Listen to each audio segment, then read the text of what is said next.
And then I remember, short before the liberation, I had a dream. And the dream was a beautiful blue sky, and on the sky came out a big rainbow. And on the rainbow was Polish, in Polish words, was written freedom, wolność is in Polish.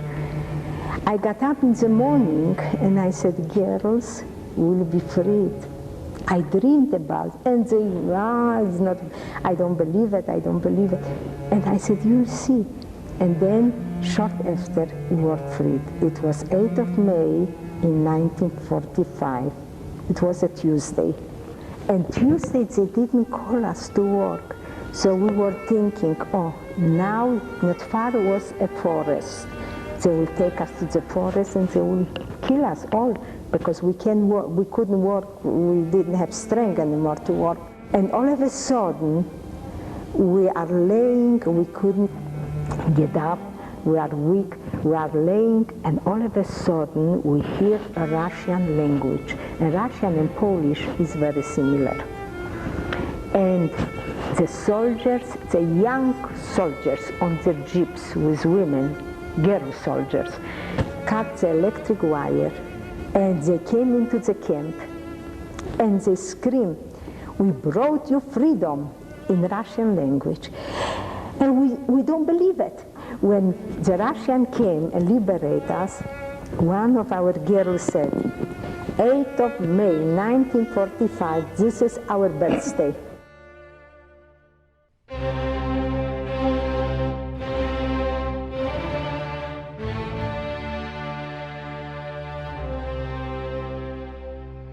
It was on January 20th, 1945.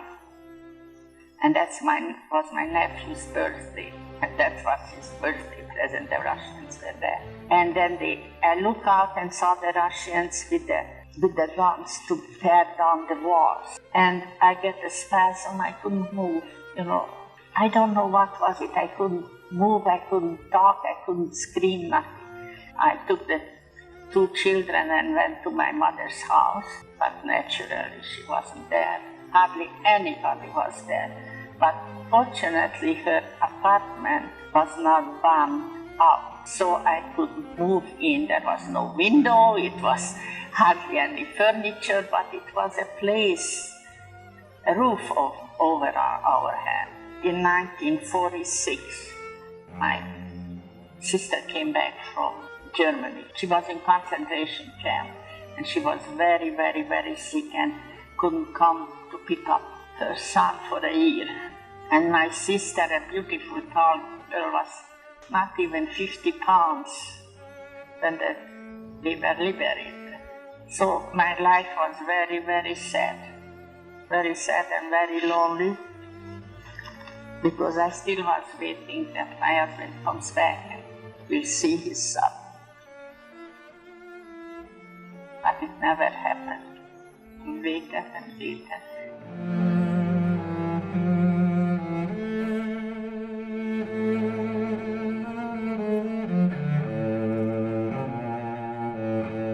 The Americans were coming from one side and the Russians from the others, and we were liberated by the Americans. In fact, when I was liberated, I was already among the dead when we were liberated in 1945, May 5th in Gunskirchen. It was a mixture of disbelief, joy. So we were very fortunate because we were taken to the hospitals and we were well cared for. We were so emaciated that so many people died because they began to eat. We became like animal-like in a sense that we didn't even know how to sit properly or how to eat or how to just go about the business of the day. I remember when we were liberated, people just stood there at the gate and they didn't know how to go to their freedom.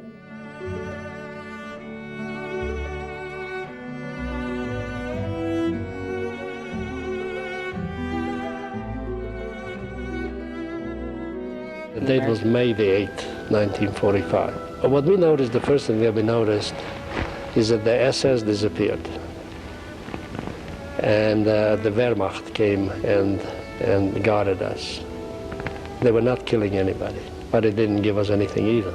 They didn't give us any food, or the situation hasn't improved. But they were not shooting through the gates or through the fence at anybody who was around, who could stand up. And then all of a sudden, one day we heard a big cannonade, gun battle going on probably someplace in the vicinity. And probably within a couple of hours, an American tank and a bunch of GIs came in, and that was the end of the war, as far as we were concerned. The Americans knew nothing about refeeding people who have been starving for so many months or years. And many people, after they had their first meal, died. Just died after the first feeding. Sure. They ate too much. The first thing that the Americans did, somewhere they found a German supply train with cans of meat, and they handed me a 2-pound can of meat. And I ate practically the whole thing, and I remember it was just the pain, the terrible feeling. It was a miracle that I survived it, because a lot of people died as a result of this first feeding. And then they cleaned us up and sterilized our clothing, and they took us to a airfield, with a former Luftwaffe airfield, where they fed us, refed us, literally put us back on our feet.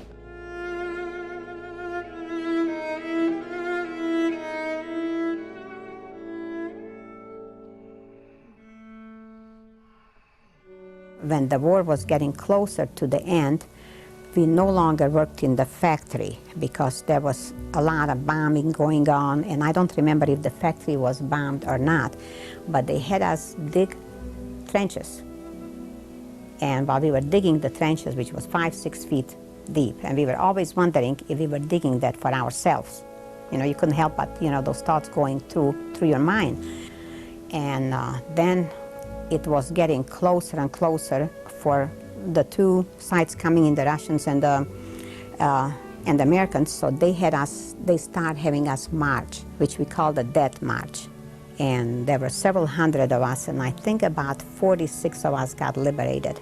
And we kept on walking day and night, and sometimes they gave us like a 3-4 hour rest. And as we were marching, you could see bodies all on the street. The ones collapsed and died, and some of them were collapsing as we were going, and sometimes the guard was turned around and would fire a gun and finish them up. Sometimes they would just leave them die there. But it might have been like 2.5 weeks. And this was the first time when I looked up and I could see the Red Cross. And they dropped some cans and some food. I don't know where it came from or what, but I could see the Red Cross when we looked up. So we all attacked the floor and tried to pick up things. We all ate, and of course, most of us got deathly sick because, after not having any food, and you have all that food, I had a stomach. I looked like I was 8 months pregnant, which it was malnutrition. Anyhow, the last one, I can't remember, but I think I collapsed. And I woke up, and there were Russians. That was the end of the war.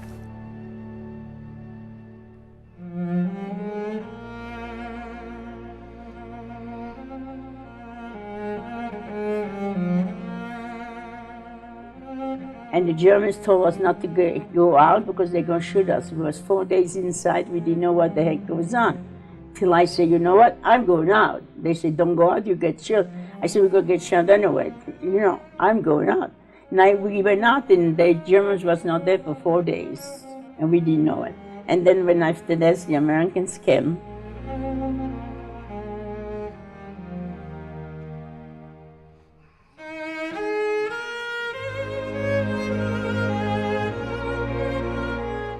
On April 14, 1945, the American Army occupied Salzwedel and gave us some food, and fortunately they probably already knew that they can give us too much food, but enough to survive on, because otherwise probably many of us would have died if we ate too much.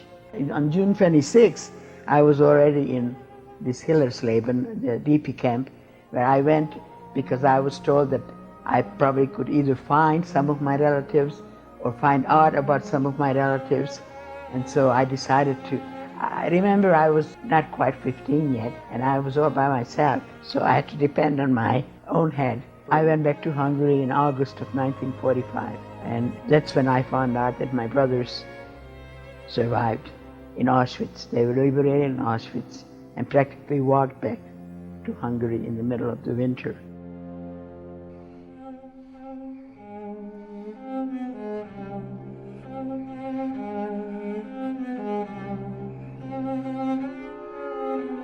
I was liberated in 1945, 23rd of April. I was liberated, I was half dead because I was in a ditch. I didn't know what was happening to me. The Americans came in and I didn't know what happened to me. I was just out, passed out completely. I didn't have food, I didn't have water. I was just lying down on the ground and I didn't go. They took me to a hospital. After the liberation, I was in a minor camp and I wanted to go out to find some relatives. The Americans said, we'll go with you. You can't go by yourself. And they gave us a list of camps which are still in Germany. And I said, I want to go to some of these camps. I want to look up the list if any of my relatives are there. So we traveled for 2 weeks, one camp to another camp, till I found a list of my brother and sister for the life. And they were in Landsberg. And I came into Landsberg. I saw my sister walking, and I called Sarah, Sarah, Sarah. And she looks, she doesn't see anybody. She didn't recognize me. She knew I was killed. She heard I was killed.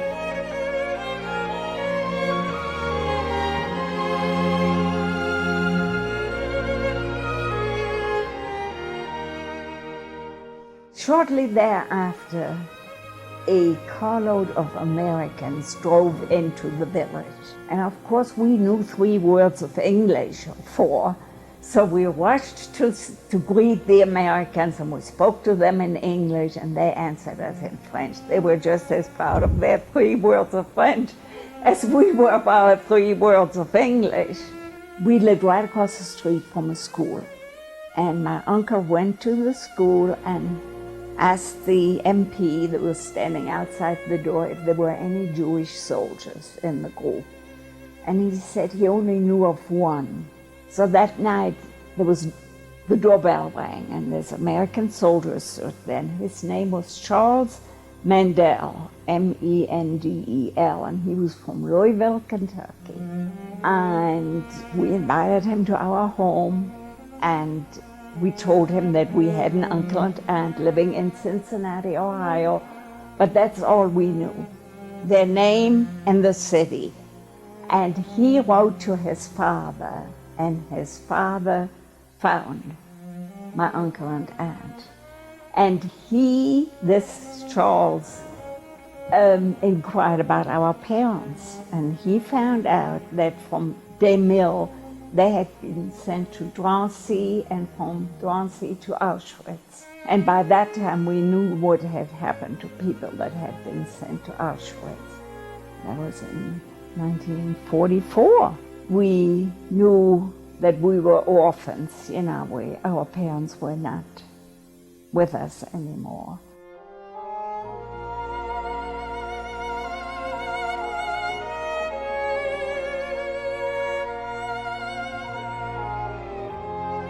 In Oranienburg,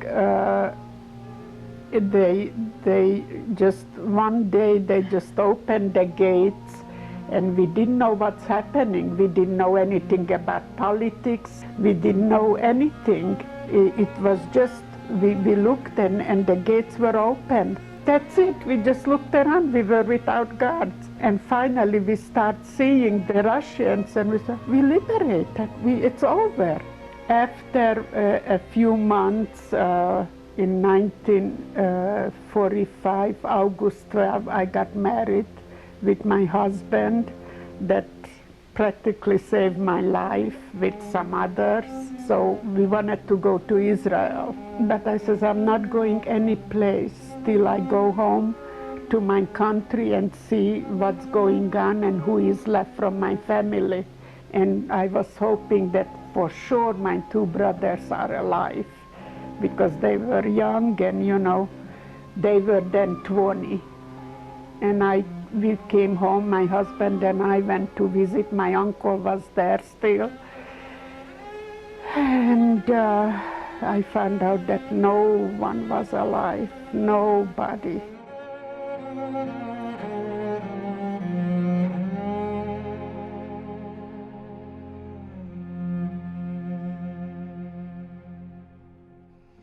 The Russians were fighting with the Germans, and the war was coming closer and closer, and finally they came, the front was right on the top of us, and they were evacuating the whole towns, because that was right in the middle of the front.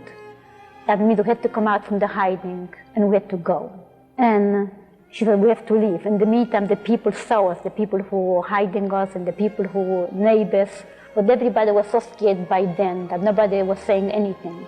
My sister, the one who was hiding with me, we couldn't walk because we were not using our legs for so long that our legs got all swollen, and we had to soak we went to a lake and were soaking our legs to make the swelling go away. And finally we reached a town which was a little further away that people didn't know us. Everybody was running away, so we just told them we were Polish people, and we were running away from our town because we couldn't stay there anymore because everybody was being evacuated. So one woman took me in. She had 2 sons, she had no daughters. She said I can stay with her and I could help her in the kitchen. Many times there were Polish people passing by, and I think one time one of the Polish men recognized me. He called me a Jew. And one girl who was working in the kitchen with me, I think she knew I was Jewish. I think she recognized me too, but she didn't want to say anything. So she went over to him, she told him, you keep quiet. If she survived that long, the war is almost over. Do you want her to be, you to be on your conscience? Just don't say nothing, just go away. And I don't know how, but he did. And I stayed in that town till the war was over.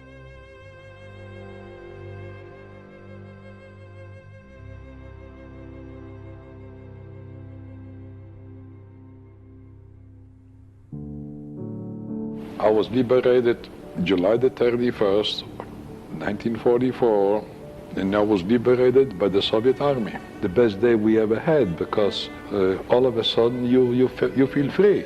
From a community in Kaunas of 100,000 Jews, the first 4 weeks after the Russian came, we had about, I would say, 30 people who survived. They were coming from all over. Some were hiding with families, some were hiding in the forest. Every time you would see a Jew on the street, you would look at them and you wouldn't believe yourself. Where have you been hiding? How did you make it?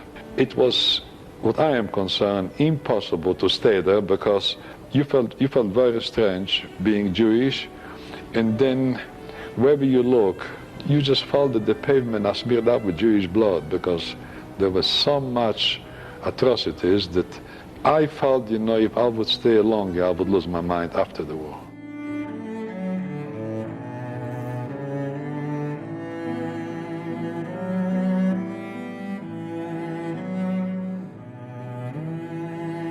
And we arrived, this was the 1st of May 1945. It was snowing. We went to lay down with a blanket, and we waked up in the morning. There was so much snow, and there was no guard at all. They ran away. They knew that it's over, the war is more or less going to be over. And there came the American army. Come out, and everybody ran out of the places. And they started to kiss each other, hug each other, the prisoners. And I went, sat down in the corner like here. What am I going to do next? I sat down and said, now I'm going to forgive everybody. I'd like to go on with my life. I have not talked about my experiences. I was thinking, why not? And I believe I wanted to be as normal as I could be. I didn't want to be different. I wanted to be just a normal, regular person. I didn't want to talk about it ever to that extent. I didn't want it to be an important part of my life. I wanted other things to be important to me. I was trying to erase it from my memory, all those things for, almost 50 years, and it's hard to remember all those things, when you try to block it out of your memory. For a long, long time, I didn't talk about it and I didn't brought it up. But then I thought, my God, if I don't talk about it, who will? And who will tell what's happened? You just can't say, I don't want to think about it, because it never leaves you. I like my Hungarian accent. When I got off the boat, I said, all right, that was my life. I'm starting new. This is a new life we're going to start, and everything that's past is going to be forgotten. Well, it never was, but I tried not to think about any of the terrible things that had happened to us in the last 9 years.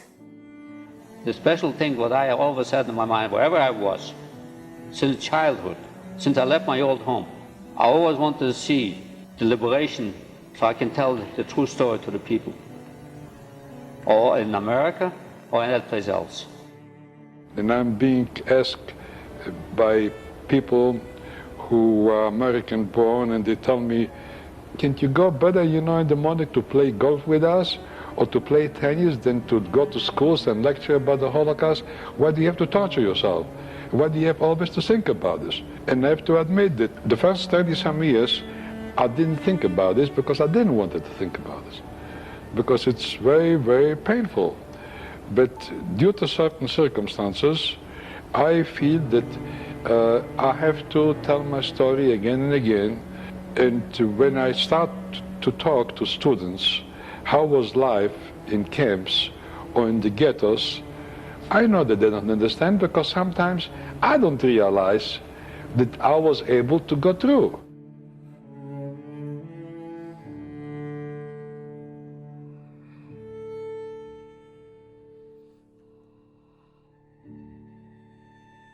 You cannot just say, oh, forget about this.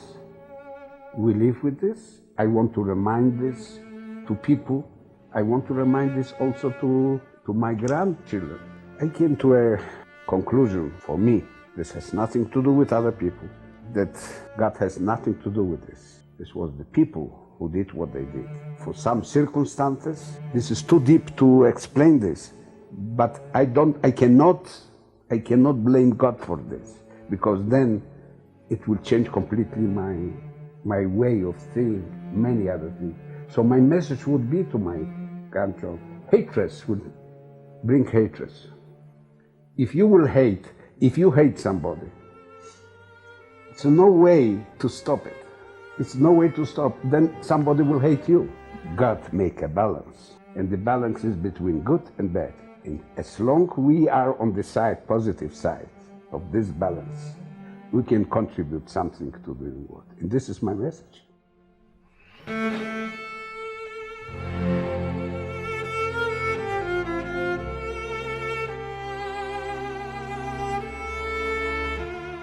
And I wrote a poem to my children.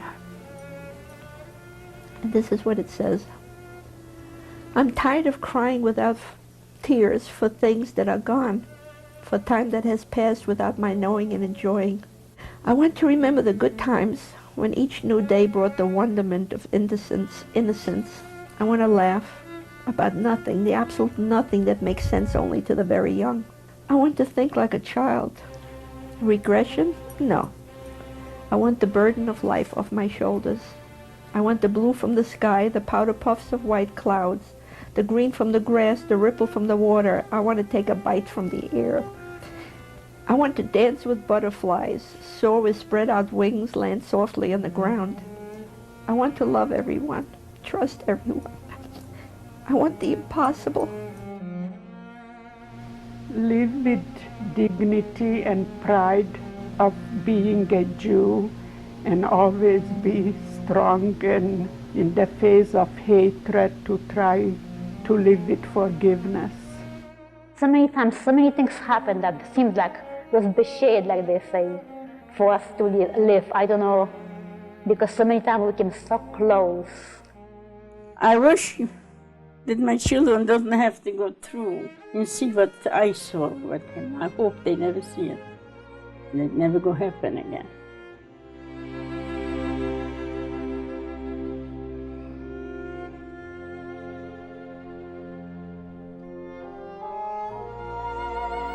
I don't know how you call fate or luck, 2-3 times I escaped certain death. I very strongly feel if I wouldn't walk away that time from that column, I would never survive. And once when the bus driver told me to get off from the bus, I wouldn't survive that either. And hiding in those protected houses, used to hide a lot of on the attic when all our floors under us were emptied and taken away. Those people you never saw again. Sometimes just took them to the Danube and shot them into the water. Emotionally, I don't know. I had to leave a scar. You know, I'm a very big cynic, you know, personally, and I survived. I'm a survivor. Survive in any situation. I would like to leave a message that I hope that the generation going to come after us will be not soft like we were in our generation. And whatever the future brings, you have to get up and fight for your rights, whatever the consequences are. Don't care about the consequences. But these things should never happen again. And I live a beautiful life because I forgive him. And if you people see somebody you don't like, forgive him. It's better for you, not for them. Today when I look back and I wonder, what have I learned in Auschwitz? I think I learned to be patient. I learned how to deal with discomfort. I learned to see what people are capable of doing. We are capable of cruelty, and that I'm here to maybe in my own limited way to say that it doesn't matter what happened to Iri Eger in 1944. What does happen is how you and I can hold hand in hand and form a human family so we can finally survive on this planet, that out of tragedy can come triumph and human victory. Given a second chance in life, I have no time to hate. If I would hate, I would still be a prisoner.